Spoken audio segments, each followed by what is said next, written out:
Worksheet 38 तक solution देख लिया। आगे बढ़ेंगे, स्टार्ट करेंगे वर्कशीट 39 से कंटिन्यू। सबसे पहले वर्कशीट 39 देखेंगे। तो क्वेश्चन है यहाँ पर, read the instruction and match the properties of respective quadrilaterals. If it the match the qualities, then put tick, right tick. Then and if it is not matched, then put wrong.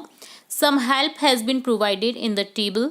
Complete the rest yourself. कुछ helps के लिए आपको बताया गया है, table में already बताया गया है कि टिक करना है या नहीं करना है, और बाकी जो ब्लैंक्स हैं उनमें आपको करना है। It is close shape with 4 sides, quadrilateral, yes. Next में भी क्या हो जाएगा, कोई भी क्वाड्रिलेटरल होगा तो वो तो देखिए 4 साइड से क्लोज शेप करेगा, तो ये भी टिक हो जाएगा। पैरेललोग्राम में भी हो जाएगा, रोम्बस में भी हो जाएगा, काइट हो जाएगा, रेक्टेंगल हो जाएगा, स्क्वायर हो जाएगा, सभी में टिक रहेंगे। ऑल 4 साइड्स आर अनइक्वल, तो अनइक्वल अगर है, क्या होते हैं अनइक्वल सभी साइड? नहीं, पैरेललोग्राम में नहीं होता है, रोम्बस में नहीं होता है, काइट में नहीं होता है, रेक्टेंगल में नहीं होता है। बाकी देखिए क्वाड्रिलेटरल में हो सकता है, ट्रेपेजोइडल क्वाड्रिलेटरल में होता है, ठीक है, और स्क्वायर में भी नहीं होता है अनइक्वल, क्योंकि इक्वल रहते हैं इसमें भी। Next, 1 pair of side is parallel, तो देखिए ट्रेपेजोइडल में होता है, बाकी किसी में भी नहीं होता है। The 2 pair of sides are parallel, तो देखिए दोनों जो स्टार्टिंग के हैं क्वाड्रिलेटरल ट्रेपेजोइडल, तो इसमें रॉन्ग कर देंगे, बाकी में सही हो जाएगा। Opposite side are equal, parallelogram में होता है, पैरेललोग्राम में होता है, और रोम्बस में भी होता है अपोजिट साइड्स इक्वल, और रेक्टेंगल में भी होता है, और स्क्वायर में भी होता है। Every angle is right angle, no, quadrilateral में नहीं हो सकता, कोई भी अलग अलग भी हो सकते हैं, अधिक कोण हो सकता है, न्यून कोण हो सकता है। ट्रेपेजोइडल में भी ऐसा नहीं होता है, पैरेललोग्राम में भी ऐसा नहीं होता है, काइट में भी ऐसा नहीं होता है, बाकी रोम्बस, रेक्टेंगल और स्क्वायर में होता है राइट एंगल, ठीक है।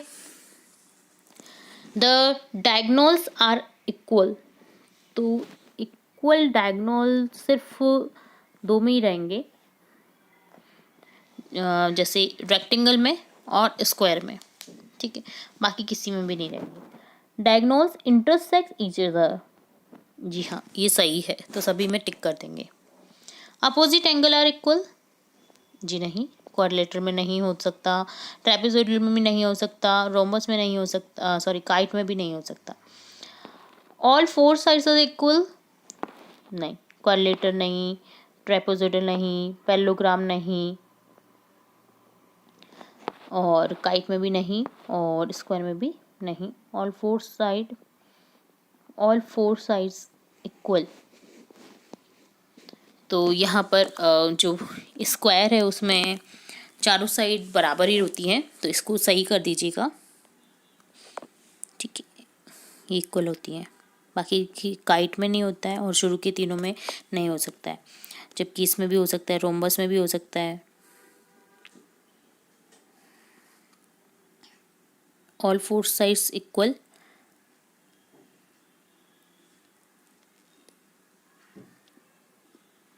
काइट को रॉन्ग कर रखा है ना, तो हमें देखिए ऑल 4 साइड्स इक्वल, हमें इसको भी रॉन्ग करना है, सारी साइड इसमें सही करना है, ये दोनों करेक्ट कर लीजिएगा। बाय मिस्टेक ये गलत हो चुका है, तो यहाँ पर देखिए रॉन्ग करेंगे, क्योंकि स्क्वायर में चारों जो साइड्स है वो इक्वल होती हैं, बट रेक्टेंगल में आमने सामने की वजह इक्वल होती हैं, तो यहाँ पर एक दूसरे का अपोजिट कर दिया गया है गलती से, तो आपको सही कर देना है, ठीक है।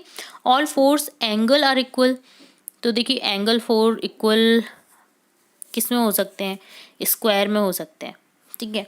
और देखिए एंगल्स रेक्टेंगल में भी होते हैं, क्योंकि 90 डिग्री का एंगल होता है, रेक्टेंगल हमने बनाया तो उसमें 90 डिग्री की ही प्रत्येक एंगल होगा, तो दोनों सही हो जाएंगे। एडजेसेंट साइड्स आर इक्वल, तो देखिए यहाँ पर रेक्टेंगल हो जाएगा, और ये आपका रोम्बस हो जाएगा adjacent side. Diagonals are bisected at right angle, तो देखिए यहाँ पर जो सही होगा वो रोम्बस, काइट और स्क्वायर में होगा, बाकी किसी में भी रॉन्ग कर देंगे, ठीक है। तो इस तरह से डन होता है वर्कशीट 39। अब देखेंगे worksheet 40। After reading each property, is there any relation established with the shape from 1 to 30 in the picture or not? If the relation is established, then put right tick, and if not, then put wrong tick. A pair of opposite side are parallel. 1 2 सही है, 13 सही है.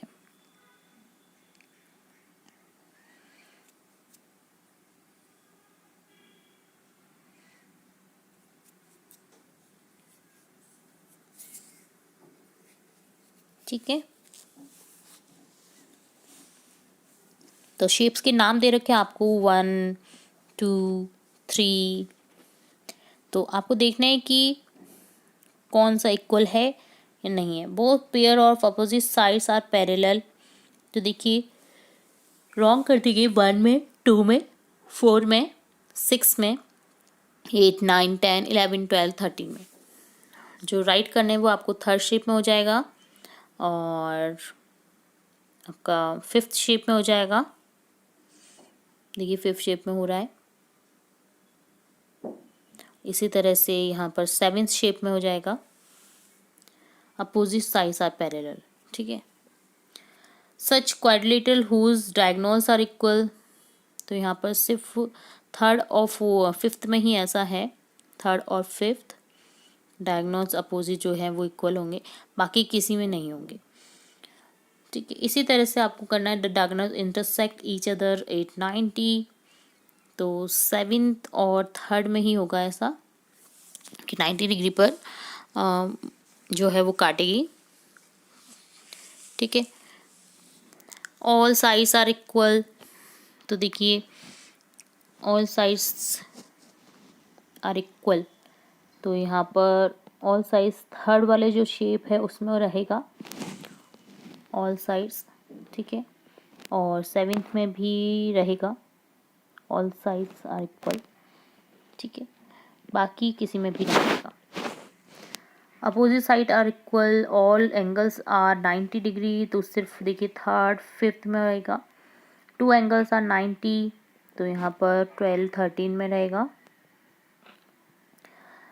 12 और 13 shape में to angles are 90 sorry. ठीक है. इसी तरह से देखिए यहाँ पर नो एंगल ग्रेटर देन 180. तो यहाँ पर सिर्फ 2-3 शेप ही हैं जिसमें नहीं होगा ऐसा, जब सबकी में सब में है greater than 180. No angle greater than, अगर ऐसी कौन सी शेप है कि जिसमें कोई भी एंगल 180 की ज़्यादा नहीं है. तो देखिए फोर्थ दिख रहा है आपको. फोर्थ ऐसी शेप है. इसी तरह से यहाँ पर हो जाएगा आपका 11 नंबर की शेप. ठीक है. Type of quadrilateral concave convex. तो इस तरह से हो जाएगा. यहाँ पर भी फर्स्ट शेप इसको डिफाइन कर रही है, सेकंड थर्ड नहीं कर रही है, फोर्थ कर रही है, बाकी 11 कर रही है, बाकी कोई भी नहीं कर रहा है. ठीक है.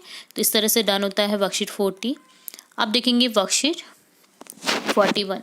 Circle the regular polygon from the following. तो पॉलीगॉन है यहाँ पर इस टाइप से. A close shape make a four side is called quadrilateral. Make the number of interior angle exterior angle in the following picture. तो यहाँ पर interior angle हो जाएगा 3 5 1. एक्सटीरियर एंगल हो जाएगा 4 6 एंड एंगल 2. इंटीरियर एंगल इस shape में देखिए हो जाएगा 5 3 7 1. एक्सटीरियर एंगल हो जाएगा 6 8 4 2. Find out interior and exterior angle in the following picture. तो देखिए यहाँ पर इंटीरियर एंगल है 50 और 60 कितना हो गया 110. 180 टोटल होता है त्रिभुज का कोण. तो 180 में से 110 को घटा दीजिए, नेक्स्ट एंगल आपका निकल जाएगा 70. इंटीरियर एंगल 70 निकलेगा. एक्सटीरियर निकालेंगे तो 180 में से सरल रेखा कोण है यहाँ पर 180. तो 180 में से एक कोण दे रखा है आपको 70. तो इसमें माइनस करेंगे तो 110 यहाँ पर आंसर बच जाएगा. ठीक है. इसी तरह से यहाँ पर इंटीरियर एंगल निकालेंगे तो 90 हो जाएगा. Exterior angle 90, interior angle 60, exterior angle 90, क्योंकि यहाँ पर चतुर्भुज है. चारों कोणों का योग होता है 360 डिग्री. इसी तरह से यहाँ पर इंटीरियर एंगल निकल जाएगा 60 डिग्री और फिर एक्सटीरियर एंगल भी निकाल सकते हैं आप। इसी तरह से फिफ्थ शेप में इंटीरियर एंगल 100 डिग्री निकल जाएगा। क्यों? तो सबसे पहले वर्कशीट 42 देखने वाले हैं इस वीडियो में, जिसमें समझेंगे सर्कल से रिलेटेड कुछ इंपॉर्टेंट पॉइंट, जैसे रेडियस है, डायामीटर है, कोड है, सर्कमफेरेंस है। तो सर्कमफेरेंस क्या होता है? The curved length around the circle is the circumference of the circle. It is called also the perimeter of the circle. जैसे आप हिंदी में बोलते हैं परिधि, फॉर्मूला होता है 2πr। तो यहाँ पर सर्कमफेरेंस की परिभाषा दे रखी है, डेफिनेशन, कि जो कर्व होता है, लेंथ अराउंडिंग द कर्व लेंथ जो होती है सर्कल के चारों ओर जो खींची गई है पॉइंट से रिले, तो वो क्या कहलाता है? Circumference. The distance between the centre and any point of circumference of the circle is called radius, जैसे हिंदी में बोलते हैं त्रिज्या। तो देखिए, डिस्टेंस जो सेंटर ऑफ द सर्कल से सर्कमफेरेंस के किसी भी पॉइंट पर जाकर के मिलती है उसे कहा जाता है रेडियस यानी त्रिज्या। Code, the line segment that connect any two points on the circle is called code. Circle के किसी भी दो पॉइंट्स को मिलान करने वाली लाइन को कहा जाता है code. Diameter, the code that passes through the centre is called diameter. Code जो पास होती है सेंटर से उसे कहा जाता है डायामीटर, जिसे बोलते हैं व्यास। ठीक है, ये सेंटर से ही गुजरेगा। ठीक है, तो इस तरह से यहाँ पर आपको सर्कल से रिलेटेड इंपॉर्टेंट पॉइंट्स बताए गए थे। आप देखेंगे question, if the radius of a circle is 8 centimetre then find the diameter. Diameter होता है 2r equal to d, 2 into 8 हो जाएगा 16 centimetre. If the diameter of the circle is 1.7 centimetre then find the circumference. c equal to 2πr, 2 into pi की value रखेंगे 22/7 into 1.7/2, r equal to d/2 होता है क्योंकि। ठीक है, तो यहाँ पर d/2 करेंगे क्योंकि डायमीटर दे रखे 1.7, तो बाई 2 कर देंगे, तो आंसर हो जाएगा आपके यहाँ पर c का सर्कमफेरेंस का 5.34 centimetre. If the diameter of a circle is 9.5 centimetre then find the area of a circle. r equal to d/2 होता है, 9.5/2 हो जाएगा। r इक्वल टू होता है पाई आर स्क्वायर, जो एरिया निकालते हैं वृत्त का क्षेत्रफल पाई आर स्क्वायर होता है। तो फॉर्मूला में रख दीजिए वैल्यू, आंसर बचेगा 70.910 centimetre square. Find the circumference of a circle whose radius is 14 centimetre. c equal to 2πr equal to 2 into 22/7 यहाँ पर कर देंगे, 14 कर देंगे, तो यहाँ पर हो जाएगा 88 centimetre. Find the circumference of the circle whose diameter is 2.8 centimetre. r equal to d/2 equal to 2.8/2, तो c इक्वल टू 2πr हो जाएगा। तो यहाँ पर आंसर हो जाएगा सर्कमफेरेंस का 8.8 सेंटीमीटर।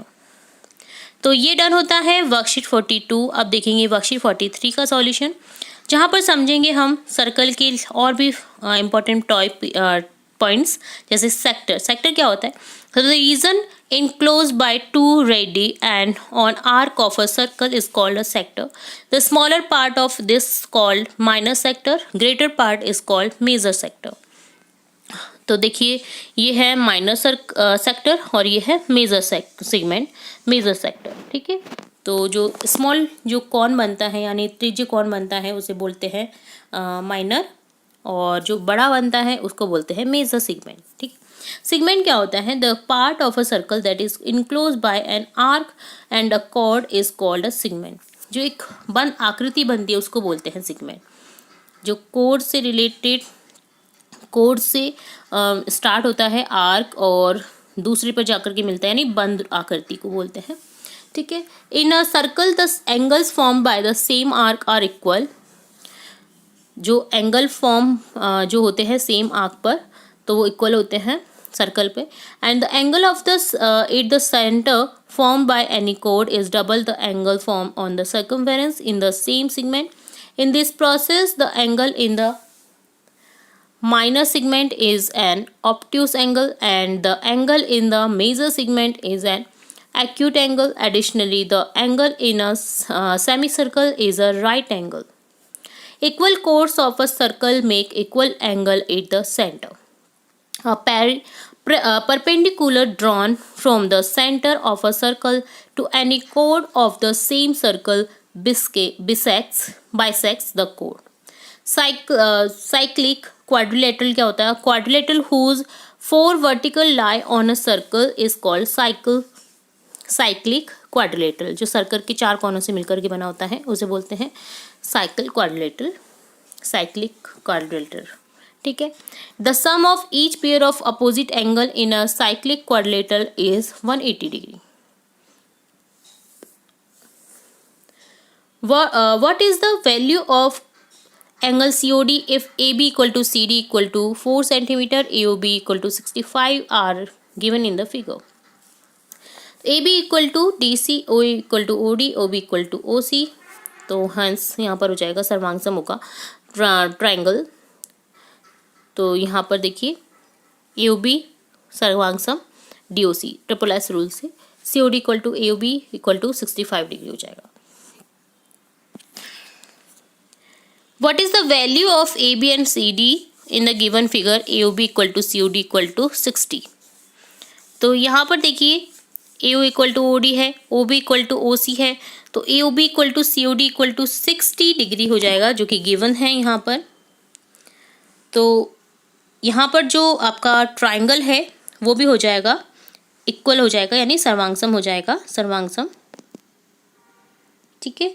तो यहाँ पर आप समझ सकते हैं इसको।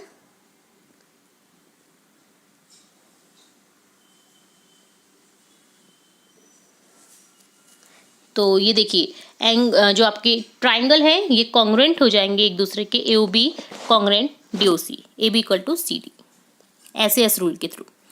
T is the midpoint of chord PQ in the given figure. If angle APT equal to 30, then what is the value of TAQ? AQT equal to APT equal to 30 क्योंकि angle formed by radius on same quadrilateral same chord are equal होता है, same cord पर अगर है तो equal होता है, तो एंगल जो बनते हैं। तो देखिए यहाँ पर AQT APT इक्वल हो जाएगा 30, PTA इक्वल टू QTA हो जाएगा 90, TAQ plus 30 plus 90 equal to 180। तो TAQ की वैल्यू निकल जाएगी यहाँ पर 180 में से 120 माइनस कर देंगे तो 60 degree. Prove that the angle of a segment in a circle are equal. As we know, the angle at the center formed by any chord is double the angle formed on the circumference in the same segment। ठीक है। तो ये double होता है, आप जानते ही हैं ये थ्योरी के थ्रू। तो POQ इक्वल टू 2PAQ होगा, POQ इक्वल टू 2PCQ होगा। Form equation first and second 2PAQ equal to 2PCQ equal to PAQ equal to PCQ हो जाएगा। ठीक है। In the given figure, if angle ABC equal to 60 degree, ACB equal to 31 degree, then find BDC। तो angle यहाँ पर देखिए निकालना है आपको BDC। तो in triangle ABC 60 plus 31 plus BAC equal to 180। तो यहाँ पर हो जाएगा BAC equal to 180 minus 180।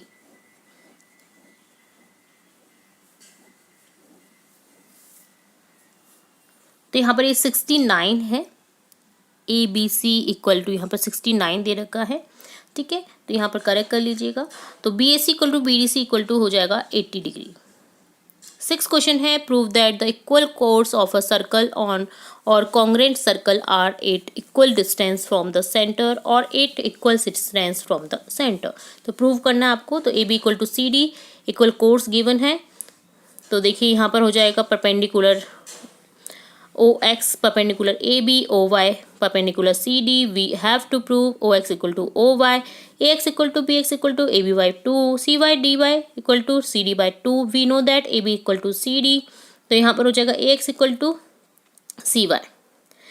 In triangle AX and COY angle हो जाएगा O into A equal to OYC 90 degree, OA equal to OC radius, AX equal to CY proved, AO into AOX जो है congruent हो जाएगा COY के, hence OX equal to OY।